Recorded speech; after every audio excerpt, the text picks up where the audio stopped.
not ever approach cell tower negotiations and contracts without an expert or a consultant. Do not do it. It is so complex. You don't understand it. You don't understand the implications. I don't care how smart you are. These people, they know what they're doing, and they have huge teams and they have power. I mean, they will rip you up. With that, we're going to bring on Hugh, and we've had Hugh on once again, I think actually a couple times, because he is just an absolute expert in this. We've sent a lot of people his way.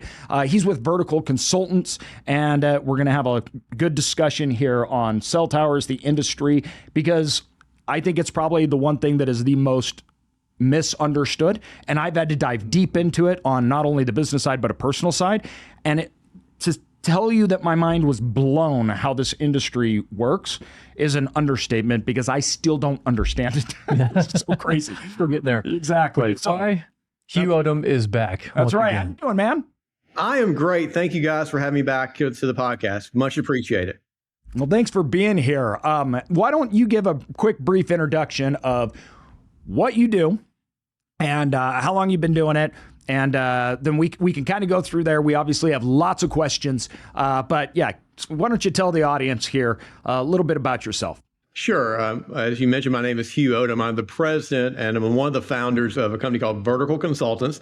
We've been up and running for 14 years, and we work with property owners all around the United States. Every state in the United States, we have clients, and we work with everybody from individuals up to some of the biggest companies in North America. And we work with them in a few different aspects, mostly if they've been presented with a new cell tower lease opportunity, or if they have an existing cell tower lease on their property, we can help them with regards to renegotiations of those agreements. And then lastly is a lot of times, and people are getting inundated when they have these cell tower leases, people trying to buy the leases, trying to buy the revenues. We try to get them to understand the true value of that lease agreement and understand not only the true value of that lease agreement, but how it impacts not only the areas that are being leased, but all of their property. And that's especially significant in self-storage, because there's a lot of misinformation out there. People think it's only impacting the area being leased, but it puts a lot of restrictions on the rest of your property, and that can be a problem with your overall facility and resale of the property, yes, operations of the property, financing of the property, et cetera. So we try to, when we talk to a client, we try to help them understand the total impact of any agreement they're going to sign. And as I mentioned, we've been in business for 14 years. I was an attorney inside AT&T for over a decade prior to that. So everybody that works with us has been inside of these telecom companies. We don't work from an outside approach. We know the playbook they're working off of, and that's how we bring value to our clients. The cell tower providers are not your partners. They're not your friends. These people are bullies. They will just beat you senselessly. And the moment you sign that contract, there's no smiles anymore. It's you do what we say, and if not, we're suing you, and we're taking you to court, and we're going to win. And we're just going to drag you through the mud. And it's shocking, I think, for a lot of people when they first realize, oh, this was so nice, and you're talking about all the good stuff that I'm going to get. Everything else, that ink is dried, and you're dealing with somebody totally different, and they have no patience. They don't care. And I think that's just how they do business, and that's what they're used to. You just got to be really, really careful. And unless you have somebody on your side, you're not getting the best deal. I found that out. And you don't know the full implication. This is not like normal things that we deal with on properties. Is that fair to say? It's more than fair to say. You know, that you mentioned a couple of things real quick, is that cell tower companies, especially the wireless carriers, and like I said, I was inside one, the biggest one, for several years. They rely upon one thing. They're big. They're strong. They're like an elephant. I always say they're like an elephant. They can just knock down walls over and over. And they're in a court somewhere every day trying to take on either a property owner, a municipality, et cetera. They work upon that concept of power. So the question would be, how does a property owner, or how does a consulting firm like ours, how they take on these companies? It's very simple, is that while they're really strong, they're not very agile, like an elephant. And if you understand how to be agile, and you understand where the leverage points are in these negotiations, you can take advantage of the situation if you understand. And as you mentioned, most property owners believe, hey, I know how to enter into a lease. I know how to do this. I'm an expert in the self-storage industry. I'm an expert in the real estate industry. This is not a real estate transaction. I've said that for years and years and years. It's a utility transaction. Every wireless company, every cell tower company values every one of its cell sites based upon the utility or production of that site. You can't judge it and you can't structure an agreement based upon a simple real estate concept. And they're very good at two things. They're very good at a lot of things. But a cell tower company or a wireless carrier is very good about taking things away from you and you don't realize they're being taken. Because people look at a lease, you can read a lease just as well as I can. The difference is when I read it, I can tell you why something's in there and how they're going to try to use it. And they're going to try to use it to take things away from you. But they're better at something else. They're better at being able to give you something, and it looks really great, but it really isn't what it seems. And that's where property owners do a little bit of research and they think they're armed with the information, but don't have the right information, but more particularly, they don't know how to apply it, because everything you read online, everything you study, the cell tower companies and the wireless carriers know is out there, and they already have the background and the information to have the next step, and the next step, and the next step to make you feel like you got something, and you really didn't. 100%. They are absolute masters at that. And, one of the things that we looked at, it's far easier, like, getting started, first of all, off the right foot. That, like, if you're being approached, you have to structure it right, because once that's done, you're kind of in a pickle. And so if taking advantage of the opportunities, right, is both knowing the downside and the upside, they're really good about showing you the upside and making it seem like it's a really big win for you, all not understanding exactly what you're giving up. And what you give up lots of times may be extraordinarily damaging to your property. So let's talk a little bit about and explain to people how having a cell tower inside on your property, which the cell tower companies pay you for, and that's the beauty of it, right? And there's other things we can talk about, like packaging up and selling off, and there's different things like that. But let's talk about what it means when you have a cell tower on your property and what rights you're either giving up or how that's structured, and how that affects things like a cell or what you do on your property. So let's just cover that right away. Well, there's a tactic that is used by cell tower companies when they come to a property owner. They try to, as you mentioned, there's an economic package of this, and they try to get you to focus on that. But what they're doing, the tactic is de minimis, and that just means they de-minimize everything. What I mean by that is they come out to a property owner, all types, including self-storage, and they say, we're only going to be using this area over here in the back of the property. Well, that's the first non-truth they're saying to you. First of all, they're using that area, but they're going to have easements for utility, fiber optics, access, and those are going to cut across your property. That's number one. The second thing, which is more important, is when people look at that agreement, they mostly do not understand that the cell tower company is putting restrictions on all their property. And what I mean by that is this. A couple quick examples. If I came out to a self-storage owner or any property owner, and I said, look, I'm going to offer you 10 times market rate for the property, and I just have one condition. I need the cell tower company, cell tower's fine, I need them to reroute the utilities 50 feet to the east. 98% or more of all cell tower leases have no relocation clauses. So you couldn't do anything. Now, that's an issue. And people say, well, I have no plans on redevelopment or selling the property, et cetera. You're signing a lease that's going to last for possibly decades. How can you ever determine what you're going to need to do with that property down the road? Or what another owner wants with it. Exactly. You're making the agreement. Yeah, you're making the agreement not only for yourself, but the next guy and the next guy and the bank and everybody else. Yep.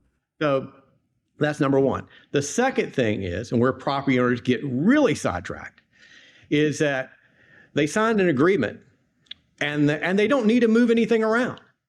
And they go and they decide they're going to redevelop their property. Let's say you're going to take a self-storage facility and you're going to make it a 4-story self-storage facility instead of a single story or whatever. You have to go back to the cell tower company, and at their sole discretion, they can determine if that redevelopment of your property is going to conflict with what they're doing. Now think of that. You have a ancillary revenue source that can be a good deal, but you have an ancillary tenant that can determine what you can do with the rest of your property. That's a huge issue. It's a huge issue because, too, markets change. So let's say that on your storage facility is full of 10 by 20s. And in your market, the market changes to where the market actually doesn't value 10 by 20s anymore. It values 5 by 5s or 10 by 10s that have a certain condition. So you need to change up some of your unit mix. Why? Because your revenue's dropping, you have over occupancy, and all of a sudden you have a problem. So you want to go and change that, and you want to mix that up. Like you said, I need to add in climate control because I need to offset this parking, which has no value now. I can't even get occupancy, but this has huge, so I can improve the value and keep my business running, everything else. That cell tower can be like, no, you can't do that. You've given up power of your business to something that is an ancillary and a very small part. Now, it may seem like a lot of money up front, $2,000 a month, right? Or $3,000 a month, or maybe you're trading it and packaging it up and they're going to give you a nice chunk of change. But then that could devalue and restrict you so much that you're basically giving up all your future potential, your ability to be nimble. And then if you have to sell it and somebody else looks at that and says, I'm completely handcuffed onto what I can even do with this property. This property is no longer a normal real estate transaction. It no longer holds the same value as one. And all of those conditions have to be put into the acceptance and the price that I'm going to be willing to offer because I'm strong. This guy controls it, not you. This guy does. So your property now is worth tremendously less to me. And people don't think about that, or they don't even know it's happening, I'd say. No, you're exactly right. They don't know it's happening. Like I said, there's things are being taken away from them, and they don't realize that it's being pulled from them. And that's what we talk to property owners. The first thing we talk to property owners all across the country of all types when they're presented a new cell tower lease or they have an existing one, is we say, understand, most people contact us, the vast majority, people contact us and say, what should my rent be on a new lease, existing lease, et cetera? And one of the things we try to get people to do is think bigger and forget about the rent. First thing, I said, look, if I tripled the rent tomorrow and I said it had one condition for me to triple it, would you want to know what that one condition is? And they say, yes. And I say, well, before you determine what your rent should be on a new lease or an existing lease, you need to understand what you're agreeing to. Not only today, but going forward. And you need to understand how to structure an agreement, not just put the rent right, but a structure. Structure will benefit you financially, but it also protects you and your larger investment, which is your property. And that's what we try to get people to do. Build pathways, build flexibility. And with all types of property owners, including self-storage, that's one of the things they just miss. And it comes back to bite them. And the longer these agreements are, the more opportunity for that bad thing is to happen. Like it's a utility. They need it. And the value that they hold, that they're deriving from your property, is astronomical. You know, we've obviously talked a lot about bad things like that. So before we continue, we should also talk about the good things, because there are good things with it. I know that was, man, one of the most common questions, I think, after one of our last episodes, especially on YouTube. It was like, okay, are cell towers even worth it? Like, should I even do it? Should we even consider it? Like, because I think the title of the video is like how horrible, cell towers are. But at the end of the day, it's a huge question on people's minds on whether or not it's even worth it. So yeah, I think that it can be like anything. You just have to do it right, wouldn't you say? Yeah, I mean, people contact us, and one of the questions we get, and for years I had a difficult time answering this question. They said, "What's your success rate?" And I say, it's not like a batting average, like I'm going out to bat and here's my batting average. But I finally came to the kind of, in my mind, I go, it's 100%. It's either we get somebody to sign a good lease or keeping them from signing a bad lease. That's our job here. And it can be worth it if you do a few things. From the financial standpoint, it can be worth it if you structure the lease in a way, not as a real estate transaction, as I mentioned before, as a utility transaction. What I mean by that is a cell tower company or a wireless carrier wants you to do three things from the financial perspective. Agree to a rent, agree to a rent escalator, and agree to a term. Why? If they can get you to agree to those three things, no matter what those numbers are, they have fixed their cost. However, the problem is, if I could go to you and say, look, I want to buy a service from you. I want to buy a good from you. And I want you to fix the cost for me for the next 30 years, no matter how much benefit I get. And you can never walk away from the deal. That'd be a great deal because I fix my cost, and no matter how much I can sell that good for or how beneficial that service is. We try to get property owners to understand, if you really want to make money, serious money from a cell tower lease, you have to structure it in a way that's like a utility agreement. Get it right on the first day, but make sure as the cell tower company or the wireless carrier continues to benefit, you're pulled up. If not, you're the launching pad, they're the rocket. Your view is going to always see them going up, and you stay the same level. Well, people come to us and say, I got a good deal on a cell tower lease. I said, how much did you get? And they say a number. I said, how much more do you get if they're getting twice as much value, 3 times as much value? And they say, I still get my rent. And I say, that's not a good deal. Okay, and this is the really important piece, because what I found is it's like they almost make it like when you go into it first, lots of times it seems like, oh, I'm getting a good deal because it's like they're paying me more than almost they should.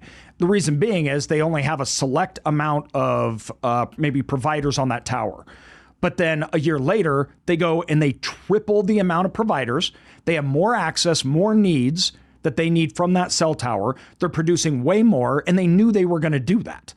And so they give you really good upfront, but that's just because they know it's fixed, like you said. And then we're going to add all of these other providers onto our tower. The tower is going to become much bigger, and it's going to become this huge anchor point in the city or this area where everybody needs to use it. And all of a sudden, like you said, your property now is worth tons of value, huge value to them and not to you.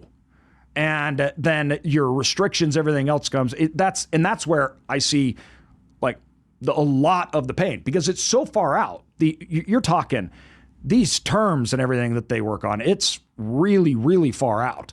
And some of these cell towers, they're staples in the community. Like it's a utility. They need it. And the value that they hold, that they're deriving from your property, is astronomical. And all of a sudden, that $2,000 a month that you thought was incredible, it's nothing to the value of your property, of which you don't get anymore. They literally took it from you. And so if you structure it right, though, like you said, as that value increases on your property, the value of your property increases, because we can realize that in real estate. The value of a commercial real estate property is the revenue it produces. The revenue it produces increases with demand and how much tenants we have. What you're doing is you're getting a really high value, but you're never getting the upside of income. Therefore, you never increase the value, even though the market has. That's what you're doing in this contract. It's like saying, I'm going to buy this storage facility at today's rents, and I'm getting a good return. But I can never have the value of that real estate rise. We would never do that. But yet people do it every day with cell tower leases, and it's their property they just gave up. But like you said, they don't know that it's happening. So one of the things, though, is that value can go up, and it can be a huge ancillary income for you. So how do you know, first of all, I mean, obviously contact you, things like that, but is there a way that people could even know if their site is good or not? Or, I mean, how does that work? Because this isn't something we're experts in, and we don't want to be. But if a cell tower provider contacts us, or we want to go down that road, walk us through how that works and what cell tower companies, wireless carriers, what do they want? What are they trying to get? So one quick note, you're exactly right on what you just mentioned. What a cell tower is infrastructure. It's like a road or a bridge, and that's why it's so valuable. It's not, people think it's technology, but it's infrastructure. Would you rather own a car or the bridge or the road? Cars change, you drive down the same roads. So how do you determine the value? Very simple. You understand two things. They're simple, but they're complex underneath. One, if you're looking at a site, when somebody contacts us regarding a new cell tower lease or an existing cell tower lease, first thing, we start looking at what the value, what the purpose of that one, not anybody else's, not down the road, not across the city, nobody, what the value of that one site is and will possibly be to that cell tower company. Understanding value, understanding what limitations they have, et cetera, et cetera. Understanding that is you need to, and that's tough for a property owner to do because they don't have the information, they don't have the expertise to get on the phone with a cell tower company and talk to them and say, well, you can't go here, and the reason you're building is this way because the network, the wireless network is built out this way, and you only have this many options. We know that. That's how we're able to negotiate. We talk to cell tower companies and wireless carriers, and we don't worry what they've offered our clients. Our first conversation is what we are offering them. We understand what the offer is to them, what value they derive. Second point, we understand what the detriment they're avoiding is. And what I mean by that is not only financial versus having one site one place versus another site another place. That's part of it. If you understand what the build cost is comparing sites, or what a relocation cost may be, if they're saying if you don't agree to certain terms on a renegotiation would be, you understand what detriment they're avoiding. That is one of the biggest mistakes property owners who have existing cell towers make. They don't understand what you're offering the cell tower company in avoidance of detriment. If you understand that, you can negotiate a deal out going forward. But it's not only economic, it's operational. I use this example. Certain people are old enough to remember rabbit ears on a TV. If you have that rabbit ears on a certain place on that TV, great pictures. But if you start to move it a little bit, you can still see the picture, but it's not as good. You start to move cell tower locations from its optimal point, you lose operational capacity.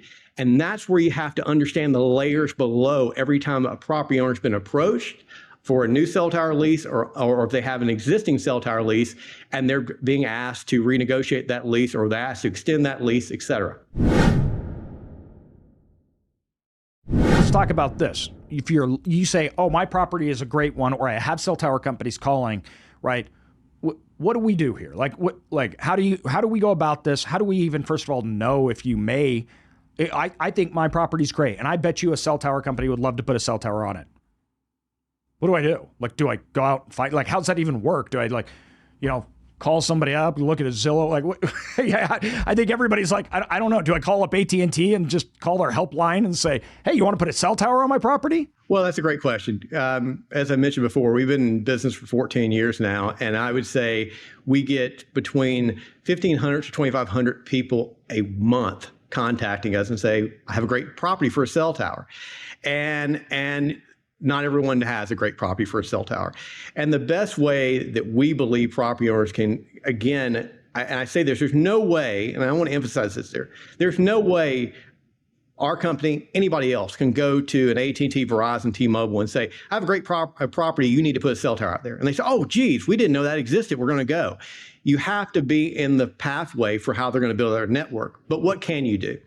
You can get your information in front of the tower companies that are building out.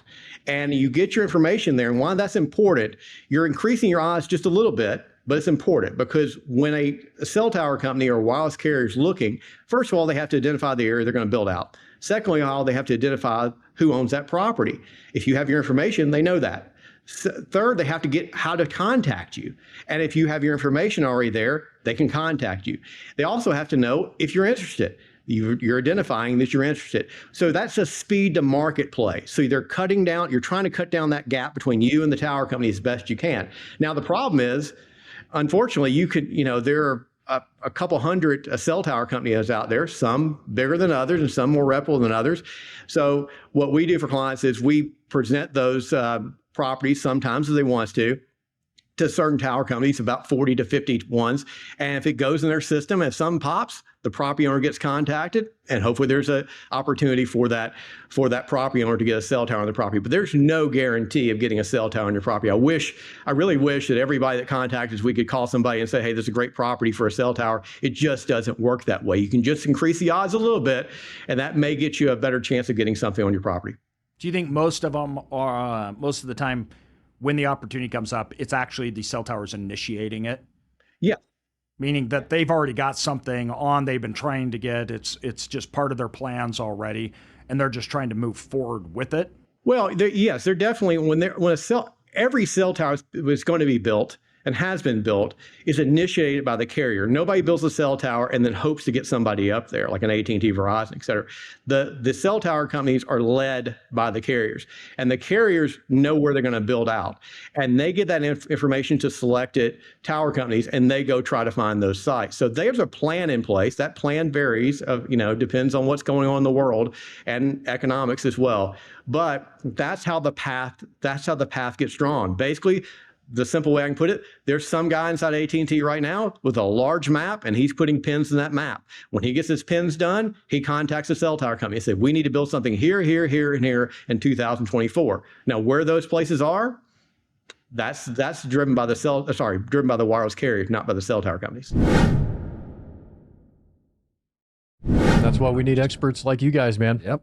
Doing the things that you guys do. And it's amazing that you guys really are truly that one-stop shop, like AJ is talking about, and like we've talked a lot about here today is, you got the consultancy, you've got the legal, you've got all the tools that you would need to either look at an existing property if you're acquiring, if you're looking to potentially add a cell tower at your facility, if you're just wanting to review a current existing lease at a property that maybe you've had for a while, whatever it is, like you guys can solve all of those problems, and you're that one-stop shop, which is great.